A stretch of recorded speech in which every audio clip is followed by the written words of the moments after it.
but what together we can do for the freedom of man.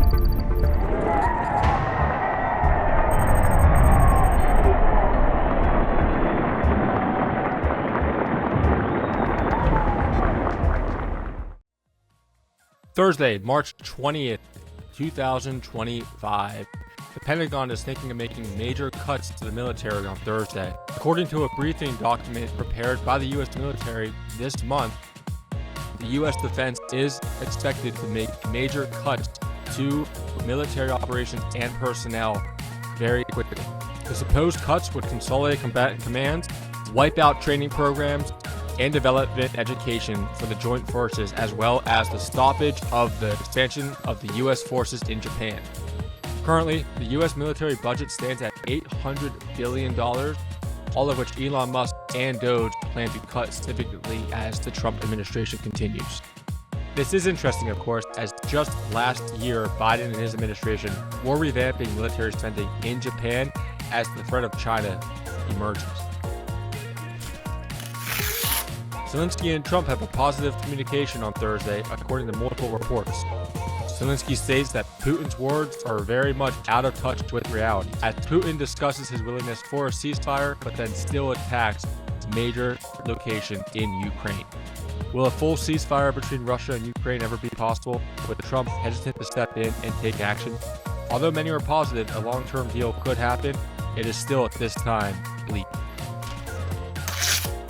On Wednesday, the Federal Reserve commented that they're going to keep the federal funds at a steady rate of 4.5%. Federal Chair Jerome Powell makes a comment saying that the tariffs that Trump has implemented and the price hikes are related, saying that inflation has started to move up now, we think partly in the response to the tariffs, and there may be a delay in further progress in the course of this year. The stock market continues to trend downward, hiring is slow, and consumer spending is going south. We have to ask how the Fed will continue to keep unemployment and inflation rates low as the Trump administration continues onward and Doge continues its action within the organization.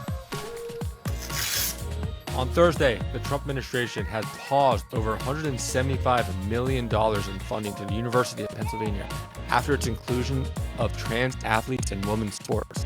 A spokesperson from the university responded, saying, "We have been in the past and remain today in full compliance with the regulations that apply not only to UPenn, but all of our NCAA and Ivy League peer institutions." According to Assistant Secretary for Civil Rights Craig Traynor, Penn is not the only school that would be investigated for Title IX violations. We all remember San Jose State a couple months ago and the problems they've had with this issue as well. Of note, UPenn was the first to make news in this sector, as back in 2022, Leah Thomas, a transgender athlete competing in women's sports, won the freestyle national championship in swimming. The Trump administration looks at this as a precedent. That's why they are cutting funding to the University of Pennsylvania and making a note and making it clear to all their schools that this will not be tolerated moving forward. This has been the Continental. Make sure you check out all of our socials below and subscribe to the YouTube channel to get daily updates on the most pertinent news of the day. We'll see you tomorrow.